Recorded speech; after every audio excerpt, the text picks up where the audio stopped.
लिखिए वृत्तीय गति पर आधारित प्रश्न। वृत्तीय गति पर आधारित प्रश्न। वृत्तीय गति पर आधारित प्रश्न। वृत्तीय गति क्या होता है? वृत्तीय गति का मतलब होता है जिसमें आप सीधी रेखा में तो चलेंगे, लेकिन कौन घूमेगा? पहिया घूमेगा। तो अगर हम पहिया की बात करें तो पहिया किस प्रकार से होता है? वृत्ताकार होता है। ये पहिया है ना, मान लीजिए कोई टायर है, ये पहिया है। अगर हम साइकिल की बात करेंगे तो साइकिल में इसे एक ध्रुव, बीच में क्या होगा? क्या बोलते हैं इसको? धुरा बोलते हैं ना। इसी में क्या लगा होता है? तीली लगा होगा। तो अब देखिए, जब आप इसको सड़क पे चलाएंगे, मान लेते हैं ये सड़क है, बिल्कुल बेसिक समझ सकते हैं। तो जब सड़क पे चलेगा तो घूमेगा कौन? एक चक्कर में कितना दूरी जाएगा? ये एक चक्कर में उतना ही दूरी जाएगा जितना इसका राउंड होगा। ये तो जाएगा ना। जैसे अगर हम किसी राउंड की बात करें, मान लीजिए ये ऐसे गोलाकार है, तो ये एक चक्कर में कितना दूरी जाएगा? ये एक चक्कर में जैसे जब चलेगा तो जितना इसका राउंड होगा उतना तो एक चक्कर में लगाएगा। तो एक चक्कर में चली गई दूरी बराबर कितना ले सकते हैं? तो इस राउंड को क्या बोलते हैं हम लोग? इस राउंड को बोलते हैं वृत्त का क्या? परिधि। यानी ये पूरा जो इसका बाउंड्री है, इस बाउंड्री को बोला जाता है परिधि। परिधि। परिधि कितना होता है वृत्त का? 2 पाई आर। आर क्या है? आर है त्रिज्या। त्रिज्या का मतलब जो साइकिल का तीली होता है, बीच से लेके यहां तक। तो आर क्या इसमें त्रिज्या है? आर है त्रिज्या। बेसिक बात है जो जानते होंगे आप। पाई क्या है? पाई एक नियतांक है जिसका मान कितना होता है? 22/7। सही ना, लगभग में यही होता है और यही आपको लिखना रहता है सवाल लगाने से। दशमलव में लिखते हैं तो 3.14। पाई कैसा मान है? अपरिमेय संख्या है कि परिमेय संख्या है? पाई अपरिमेय है। सही ना, जो पाई है आपका ये अपरिमेय है। अपरिमेय है। और ये 22/7 क्या है? ये परिमेय है। 22/7 परिमेय है और पाई अपरिमेय है। तो पाई का मान 22/7 रख देंगे। तो हमने क्या कहा कि एक चक्कर में चली गई दूरी कितना होगा?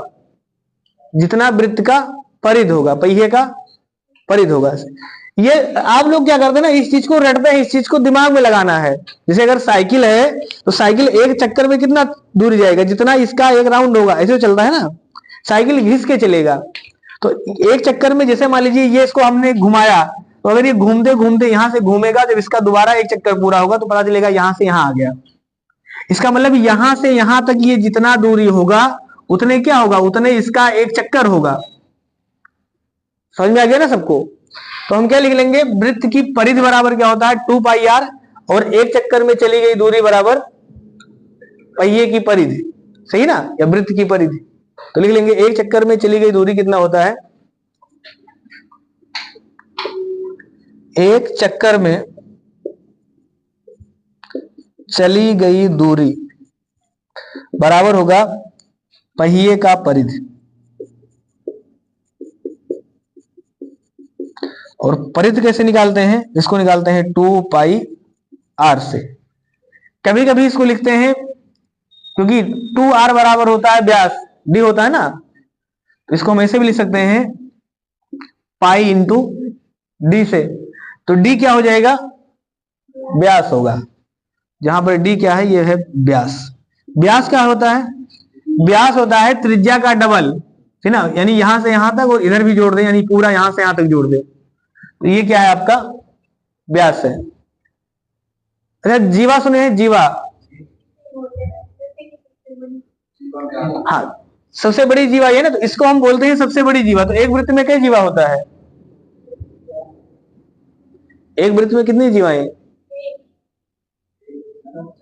हाँ, एक वृत्त में अनंत जीवाएं होती है ना भाई। कितना भी बना सकते हैं आप, ऐसे बना दीजिए, ऐसे बना दीजिए, ऐसे बना दीजिए, जितना मन करेगा उतना बना देंगे।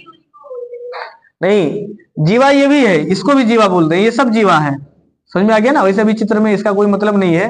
जैसे अगर आपने कहीं वृत्त बनाया है और वृत्त में ये जीवा है, ये भी जीवा है, ये भी जीवा है, ये भी जीवा है, समझ में आ गया ना? ये सारी जीवाएं हैं। तो इस कंडीशन में जैसे जब आप खींचेंगे तो एक जीवा ऐसी आएगी जो इसके केंद्र से होकर चली जाएगी। और जो जीवा इसके केंद्र से होकर चली जाएगी उसको बोलते हैं व्यास। तो जीवाएं कोई कई होंगी, केंद्र से होना जरूरी नहीं है, लेकिन जो केंद्र से जाएगा उसको व्यास बोला जाता है। और जो व्यास होता है वो सबसे बड़ी जीवा होती है, उससे बड़ा जीवा संभव नहीं है। समझ में आया ना? तो ये चीजें अभी यहाँ इनका काम नहीं लगेगा, लेकिन ये बेसिक चीज है जो आपको जानना चाहिए। व्यास का मतलब होता है सबसे बड़ी जीवा, और जो व्यास होता है वो बिल्कुल धुरा से होके जाएगा, बीचों बीच से होके जाएगा। अगर किनारे से होके चला गया यानी बीच से नहीं गया है तो फिर वो जीवा है लेकिन व्यास नहीं है। यानी हम ये कह सकते हैं सभी व्यास जीवा होंगे लेकिन सभी जीवा व्यास नहीं होंगे। ये है ना, जो भी व्यास होंगे उनको आप जीवा कह सकते हैं क्यों, सबसे बड़ी जीवा है।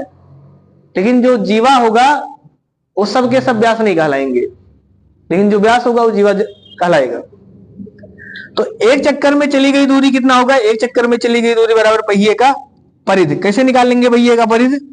2 पाई आर। कहने का मतलब अब सवाल में क्या लिखा होगा, डायरेक्ट नहीं लिखा होगा कि एक आदमी 3 किलोमीटर 5 किलोमीटर पर घंटा की चाल से जाता है।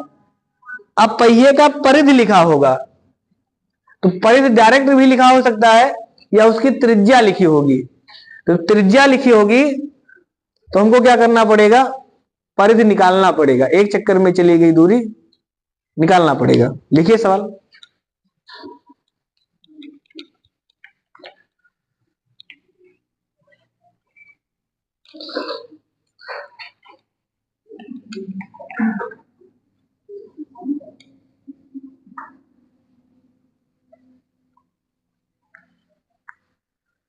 लिखिए क्वेश्चन।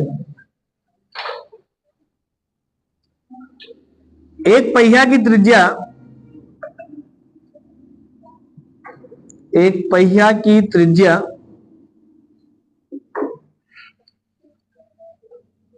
7 मीटर है, 7 मीटर है। तो उसके द्वारा एक चक्कर में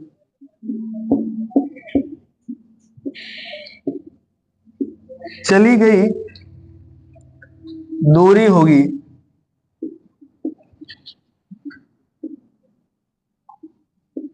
एक पहिया की त्रिज्या 7 मीटर है, तो उसके द्वारा एक चक्कर में चली गई दूरी कितनी होगी?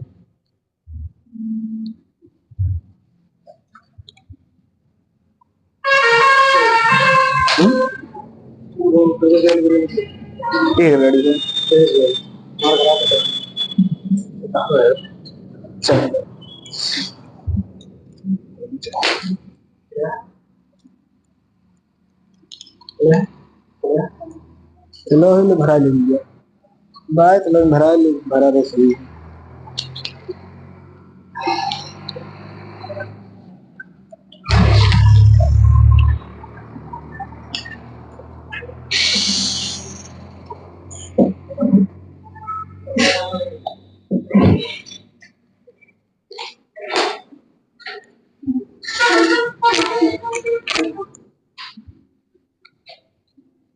कितना है? 44 मीटर। सबका ये है? कितना है आप लोगों का? कहाँ लगे सवाल? क्यों पता नहीं था? अभी अभी लिखे हैं एक चक्कर में चली गई दूरी। एक चक्कर में चली गई दूरी कितना होता है? ऊपर लिखे हैं ना, एक चक्कर में चली गई दूरी कितना लिखे थे? कितना लिखे हैं कापी में आप? इसके पहले भी लिखे थे ना, एक चक्कर में चली गई दूरी बराबर कितना? 2 पाई आर। ये लिखे हैं ना, 2 पाई आर। दूरी का मान कितना होता है? दूरी ये होगा। पाई का मान कितना होता है? 22/7। आर क्या है? त्रिज्या है। सवाल में त्रिज्या लिखा है, कितना लिखा है? 7। 7 से 7 कट जाएगा, 22 दूना 44। क्या नहीं समझ में आया बताइए? कौन सा इसमें दिक्कत था? कहां दिक्कत था?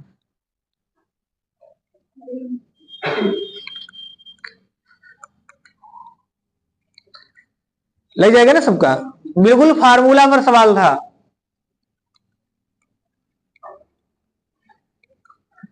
अब देखिए आदमी आप क्यों नहीं लगा, क्योंकि यहां आपने बुद्धि नहीं, बुद्धि क्या लगाना था इसमें? सीधे सीधे हमने लिख ही दिया था कि एक चक्कर में चली गई दूरी बराबर 2 पाई आर। खाली उठा के रख देना था, है ना। इसमें ऐसा कौन सा मंदिर था जो नहीं समझ में आया लोगों को? लगा लेंगे ना अब। तो ये क्या दिखाता है? ये सिर्फ ये दिखाता है कि आपने प्रयास ही नहीं किया। आपको ये लगा कि सवाल नहीं बताए। सवाल क्या है? ये सवाल थोड़ा नहीं है। सवाल हम पहले ही बता दिए कि इसमें कभी भी दूरी पूछेगा तो क्या निकालना है? 2πr। एक चक्कर में चली गई दूरी, यही होगा, लगा देंगे उत्तर। बिल्कुल सिंपल सा कैलकुलेशन भी था। r का मान 7 है, 2πr 2 गुणे 22/7 गुणे 7, 7 से 7 कट जाएगा, उत्तर आएगा। लग जाएगा ना सबका। अब अगला सवाल लिखिए। एक पहिए की त्रिज्या 14 मीटर है, तो एक चक्कर में चली गई दूरी कितना आएगा?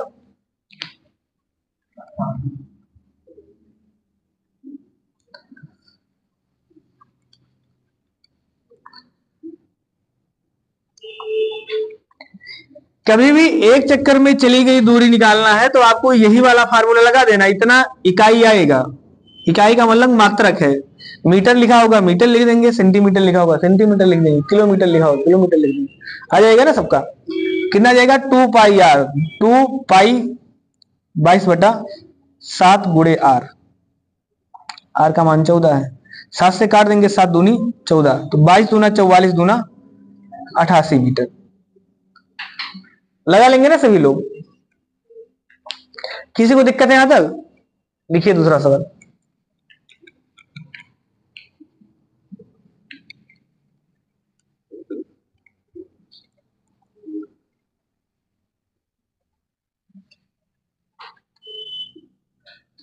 एक पहिया जिसकी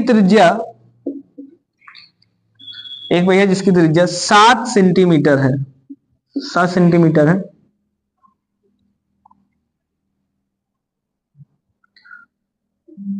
उसे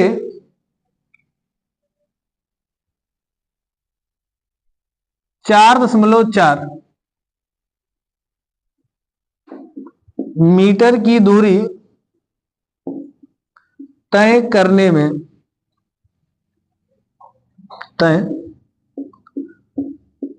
के लिए कितना चक्कर लगाना होगा?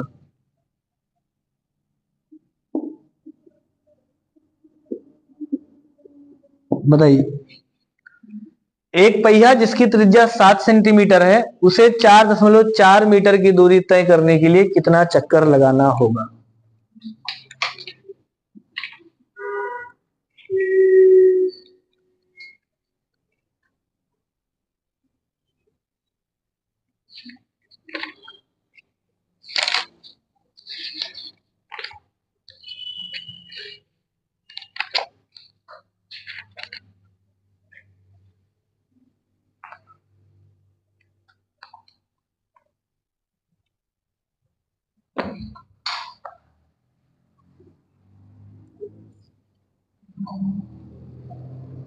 कितना आएगा?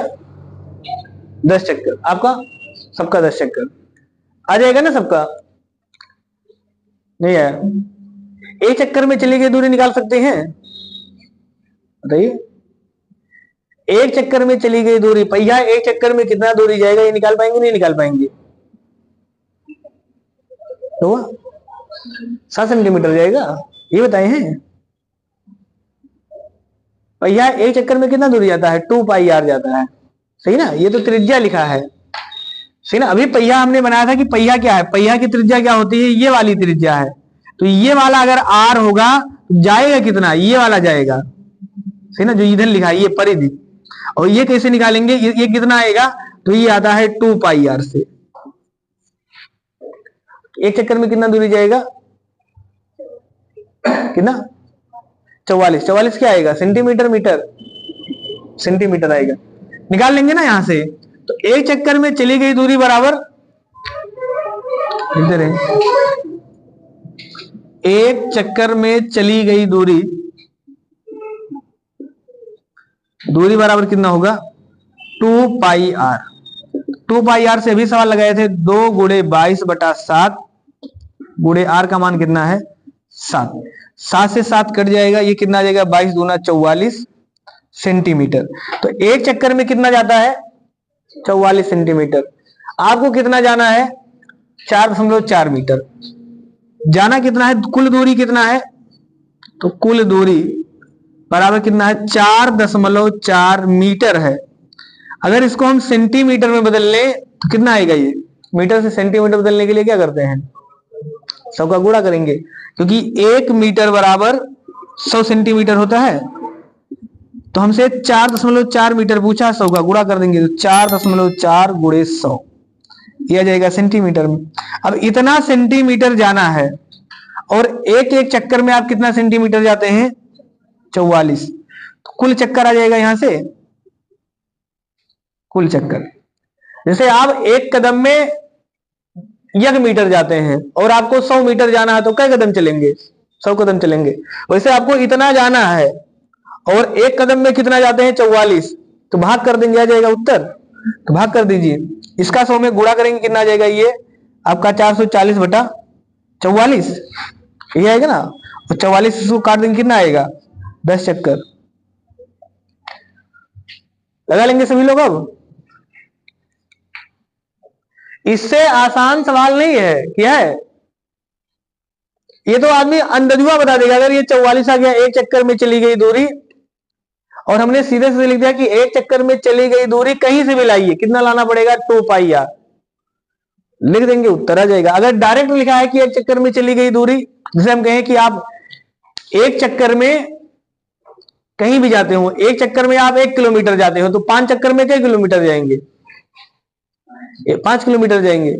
हम कहें कि एक चक्कर में आप 2 किलोमीटर जाते हैं, तो 100 किलोमीटर जाने के लिए कितने चक्कर लगाना पड़ेगा, एक चक्कर में आप अगर 2 किलोमीटर जाते हैं और 100 किलोमीटर जाना है आपको, तो क्या चक्कर लगाना पड़ेगा, 50 चक्कर लगेगा, ये लगेगा ना। तो इसका मतलब कुल दूरी में समय इससे भाग कर देना है एक चक्कर से। जैसे आप एक बार में या एक घंटे में 1 पन्ना पढ़ते हैं, तो 100 घंटा में कई पन्ना पढ़ेंगे, 100 पन्ना पढ़ेंगे, कैसे आ जाएगा, भाग करना है। इसमें कोई अलग से बुद्धि लगाना है। तो हमने अभी यही आपको समझाने का शुरू में प्रयास किया कि आपको प्रयास करना पड़ेगा। ऐसा नहीं कि आपका दिमाग कमजोर है, किसी का दिमाग नहीं कमजोर होता है, बस केवल आदमी उस पर समय नहीं दिया है। जो काम हमारे दादा बाबा बिना पेन चलाए वैसे जोड़ सकते हैं, जोड़ सकते हैं ना, उसको हम लोग कॉपी पेन लगा के, बुद्धि लगा के भी रात भर सोच भी नहीं लगा पा रहे। क्यों नहीं लगा पा रहे हैं, क्योंकि हम लोगों ने समझने का प्रयास ही नहीं किया। हमने देखा कि अच्छा ये मैथ का सवाल है, अब हमसे नहीं होगा, समझ में आए ना। हमारे दादा बाबा जानते हैं कि हमसे हो जाएगा, हम कट बैठी बैठा देंगे। समझ में आ रहा है सबको। अब लिखिए दूसरा सवाल।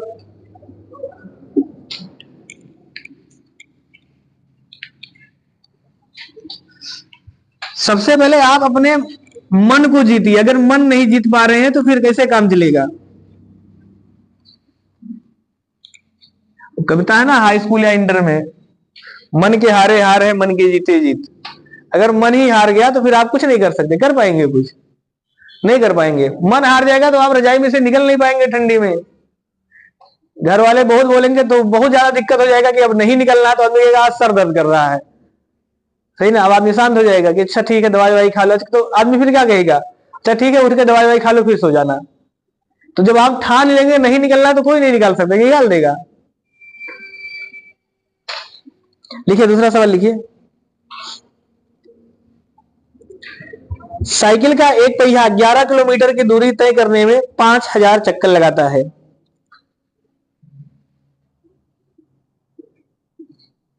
साइकिल का एक पहिया 11 किलोमीटर की दूरी तय करने में 5000 चक्कर लगाता है।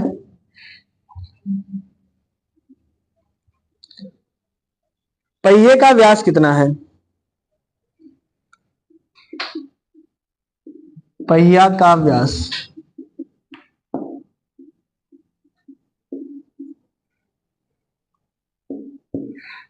बताइए सब लोग, पहिया का व्यास कितना है।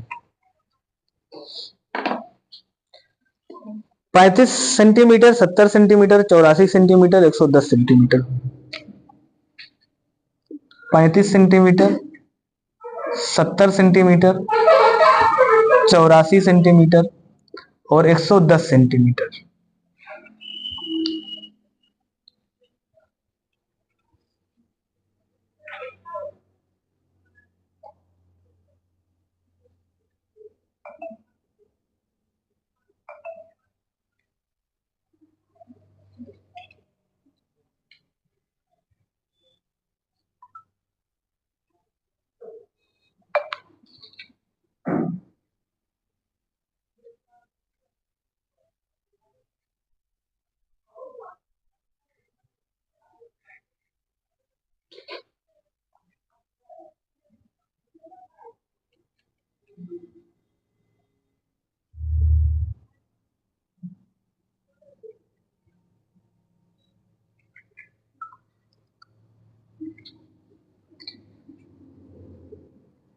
साइकिल का एक पहिया है जो 11 किलोमीटर जाता है और 5000 चक्कर लगाता है।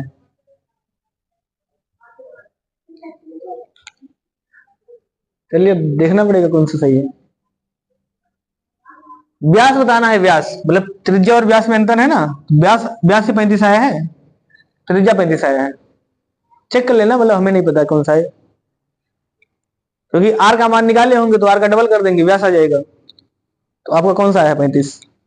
डी सही होगा। फिर कितना है आपका? ये है।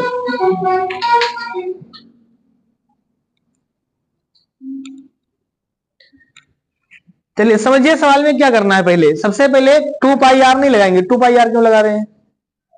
कहीं लिखा है त्रिज्या इसमें? तो फिर 2 पाई आर, आर का मान कहां से लाएंगे अब?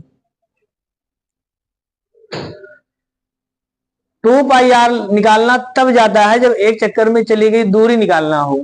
ये तो है ना। इस सवाल में कहीं त्रिज्या लिखा है?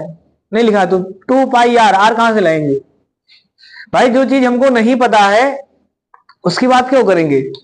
जैसे अब कोई कहे कि आप अगर हमारे घर पे हेलीकॉप्टर होता तो हम हेलीकॉप्टर उड़ा लेते। अच्छा होता तब उड़ा लेते ना। ऐसे सवाल में लिखा है 2 पाई आर, तो आर दिए ही नहीं है, तो उस रास्ते से क्यों जाना है? नहीं जाएंगे, दूसरे रास्ते से जाएंगे। यही तो मैथ का मतलब होता है। मैथ क्यों पढ़ते आदमी दैनिक जीवन में? मैथ इसीलिए पढ़ते ताकि आपके बुद्धि का विकास हो, आप चीजों को सोच सके, दूरदृष्टि आपकी हो। मैथ और रीजनिंग पढ़ने का इतना ही मतलब है भाई। उसका और दैनिक जीवन में कौन सा काम है? कोई काम है? रीजनिंग का क्या काम है? कोई काम है भाई? आप रिलेशन निकालते हैं, क्या काम है? घड़ी में कितने अंश का कोण बनेगा, कोई मतलब है उसका? बताइए। दो सुइयों के बीच में 8:10 पर कितने अंश का कोण बनेगा? दैनिक जीवन में क्या महत्व है? नहीं महत्व। लेकिन वो सिर्फ आपको यह दिखाता है कि आप कितना घंटा पढ़े हैं। आप 8 घंटा बैठ के पढ़ सकते हैं तभी आप 8 घंटा बैठ के नौकरी कर सकते हैं। नहीं तो आदमी क्या करेगा? बैंक में नौकरी लग जाएगा, 2 घंटा काम करेगा, उसके बाद कहेगा सर्वर डाउन है, जाते हैं एक नींद सो लेते हैं। ठीक ना। इसलिए कंपनियां उन्हीं को देती है जिनके पास थोड़ा मार्कशीट में नंबर आता है, जिनका एग्जाम निकलता है, ताकि वो ये माना जाता है कि उसका नंबर बढ़िया, उसने एग्जाम क्लियर किया है, तो 8 घंटा 10 घंटा बैठ के पढ़ा है, और जिसके पास ये क्षमता होगी वो किसी भी काम को कर सकता है। इसका मतलब वो काम से भाग नहीं रहा है, उसको जो काम दिया जाएगा वो उस काम को करेगा। समझ में आ गया ना। अब जिसका उसी एग्जाम में 20 नंबर आता है, इसका मतलब वो ये माना जा रहा है कि वो अपना काम ढंग से नहीं करता, तभी तो 20 नंबर 25 नंबर आ रहा 100 नंबर में। और अपना काम अगर आप ढंग से नहीं करेंगे तो आपको कोई भी कंपनी नौकरी नहीं देगी, क्योंकि वो मानेगी जब 20 नंबर पाए 100 नंबर में, इसका मतलब ढंग से नहीं पढ़े होंगे। तो कंपनी में नौकरी दे देगा तो आदमी ढंग से काम नहीं करेगा, ढंग से काम नहीं करेगा तो क्या हो जाएगा? कंपनी डूब जाएगी कुछ समय बाद। भाई वो अपनों नहीं करेगा, दूसरों को भी नहीं करने देगा। वो कहेगा चलो कहाँ आप फंसे, हम देखिए 3-4 साल से इसे कर रहे हैं, सही ना, इधर उधर काम करके निकाल लेते हैं, आपको भी सिखा देगा। तो साइकिल का एक पहिया 11 किलोमीटर की दूरी तय करने में 5000 चक्कर लगाता है। तो अगर 11 किलोमीटर की दूरी, समझिए मान लेते हैं 11 किलोमीटर दूरी, यहां से कुछ भी दूरी मान लीजिए आप, सही ना, अयोध्या ही मान लीजिए, यहां से फैजाबाद मान लीजिए, यहां से फैजाबाद 11 किलोमीटर दूरी है, और आप क्या करते हैं 5000 चक्कर आते जाते हैं उस 11 किलोमीटर दूरी में 5000 चक्कर। तो आपसे एक चक्कर में कितना दूरी जाएंगे निकाल सकते हैं? निकाल लेंगे ना। जैसे हम दूरी लिख दें कि आपका मान लीजिए यहां से लेके और फैजाबाद तक 25 किलोमीटर है, मान सकते हैं 25 किलोमीटर है, और आप इसको तय करने के लिए 5 चक्कर लगाते हैं। तो एक चक्कर में कितना दूरी गए होंगे? 5 किलोमीटर जाएंगे, ये तो जाएंगे ना। एक चक्कर में आप कितना दूरी जाएंगे? 5 किलोमीटर। तो ऐसे यहां एक चक्कर में चली गई दूरी कितना आएगा? एक चक्कर में चली गई दूरी कितना आएगा? तो कुल दूरी कितना है? कुल दूरी है 11 किलोमीटर। और कितने चक्कर में जाता है? 5000 में भाग कर देंगे, आ जाएगा। अब देखिए यहां पर लिखा है किलोमीटर, यहां लिखा है कुछ नहीं लिखा, इसका मात्रक ही नहीं है। और ऑप्शन किस में लिखा है? सेंटीमीटर में। तो हम क्या करें, इस किलोमीटर को सेंटीमीटर में बना ले। और किलोमीटर से सेंटीमीटर बनाएंगे तो किसका गुणा करेंगे? हाँ, 1000 का। 1 किलोमीटर में 1000 मीटर होता है ना, तो 1000 का अगर गुणा कर देंगे तो ये आ जाएगा केवल मीटर में। अब मीटर से अगर सेंटीमीटर बनाएंगे तो 100 का गुणा और कर देंगे, आ जाएगा ना। अब ये आ जाएगा ऑप्शन सेंटीमीटर में। तो 3 जीरो से ये 3 जीरो कट गया। यहां कितना है? 100। और इसको अगर आप 5 से काट देंगे तो कितना आएगा? ये 20, ये आएगा ना। तो 11 दूना 22, 220 सेंटीमीटर ये आ गया। यानी एक चक्कर में कितना दूरी जाता है? 220 सेंटीमीटर। और अभी हमने लिखा था एक चक्कर में चली गई दूरी और क्या होता है? 2 पाई आर। इसका मतलब जो ये 220 सेंटीमीटर है किसके बराबर है? 2 पाई आर के बराबर है। आर का मान निकाल सकते हैं, निकाल लेंगे ना। 2 का मान 2, पाई का मान कितना है? 22/7। आर का मान कितना है? आर बराबर 220। तो यहां इस 22 से इसको काट देंगे तो यह आ जाएगा आपका 10। और अगर 2 से काट देंगे तो कितना आएगा? 5। तो आर बराबर कितना आएगा? 7 × 5 = 35। तो आर बराबर 35। तो आपसे पूछा है 2r, आपसे पूछा है व्यास। तो 2r बराबर कितना होगा? 2 × 35 बराबर 70 सेंटीमीटर। ये वाला है,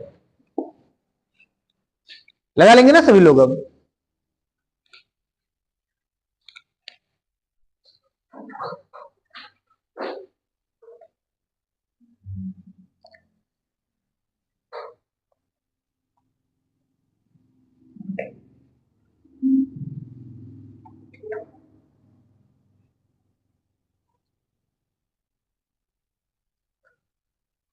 अगर अब नहीं सीख पाए मैथ तो फिर आप नहीं सीख पाएंगे मैथ। कहीं भी आप तुलना कर लेना, इस हिसाब से कोई नहीं पढ़ाएगा।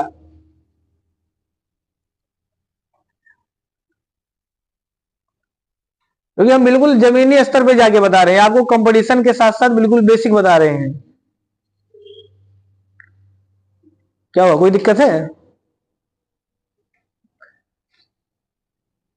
अब देखिए जिसको कम समझ में आ रहा है उनको क्या चाहिए, घर पे जाए कम से कम। पढ़ने का मतलब ये है कि नहीं समझ में आ रहा, अगला नहीं लगा पा रहे हैं, यही सवाल लगाइए, 3 बार लगाइए तो समझ में आएगा ना। जब आप इन चीजों को समझने लगेंगे तो फिर आप और सवाल लगा पाएंगे। अब आदमी क्या करता है, आगा नहीं लगा पा रहा तो इसको भी नहीं लगाता। जैसे किताब स्कूल में पढ़ाया जाता तो आदमी अगला चैप्टर थोड़ा पढ़ता है, घर पे जाते थे उसी चैप्टर को पढ़ते थे। अगला तब कब पढ़ते हैं? जब हम लोग बड़े हो जाते हैं, किताब अपना पढ़ लेते हैं। नहीं तो जब तक हम लोग पढ़ते हैं कि हाँ और माँ हम, का और आ, कर, ऐसे पढ़ते हैं ना, तब तक आदमी अगला चैप्टर पढ़ता है, अगला नहीं पढ़ता। तब तक वो जानता है कि कल गुरु सर जी यही चैप्टर पढ़वाएंगे, गुरु जी यही चैप्टर पढ़वाएंगे, और वही चैप्टर बच्चे आगे घर पे पढ़ते हैं, ठीक ना। या पढ़ाया गया होगा तो भी वही आगे पढ़ेंगे, मंत्रा लगा लगा पढ़ेंगे, उसे पढ़ेंगे। लेकिन एक समय बाद क्या होता है, हम लोग अगला भी पढ़ते हैं। अब आएगा तो अब क्या कोई पढ़ाएगा किताब? नहीं पढ़ाएगा, कोई भी किताब होगा पढ़ लेंगे। तो आपको भी वही करना कि अगर आप अगला पढ़ सकते हैं, उस लायक हो गए हैं, तो अगले सवालों को ट्राई करिए। नहीं लगा पा रहे हैं तो कम से कम इन्हीं सवालों को 2 बार लगाइए, 3 बार लगाइए। एक के सवालों को आधा घंटा बैठ के रख के कम से कम देखवे करिए। समझ में आ गया ना। से एक आईपीएस अधिकारी था, उसने कहा कि चीजों को अगर समझ सकते हैं तो समझिए, नहीं समझ में आ रहा है तो सीधे रट लीजिए, लेकिन एग्जाम निकलना चाहिए। बात समझ में आया ना भाई, दुनिया रिजल्ट देखेगी। तो पहला काम क्या करना है कि दूसरा नहीं लगा पा रहे तो कम से कम इसी को फिर से समझिए। आधा घंटा प्रयास करिए, 1 घंटा प्रयास करिए, कभी ना कभी तो समझ में आएगा कि नहीं आएगा।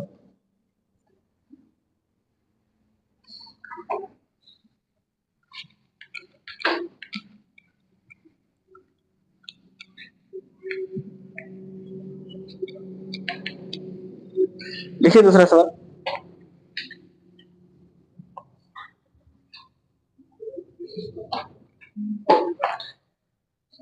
एक पहिया का व्यास 98 सेंटीमीटर है। एक पहिए का व्यास, एक पहिया का व्यास 98 सेंटीमीटर है। उस पहिए को 1540 मीटर की दूरी तय करने में कितना चक्कर लगाना होगा?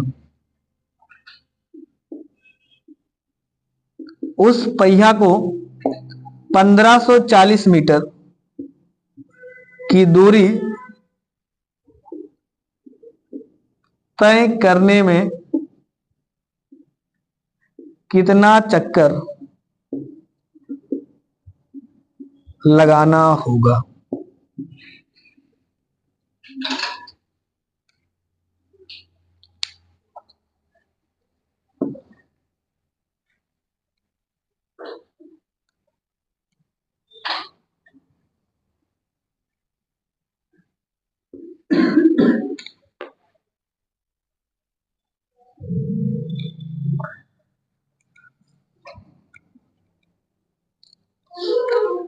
पांच सौ, 600, 700, 800। 500, 600, 700, 800।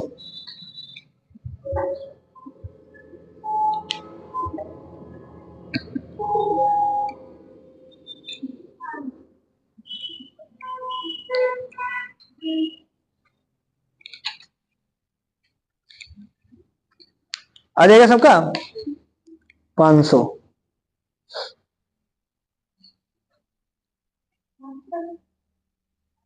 चक्कर का मात्रक क्या होगा?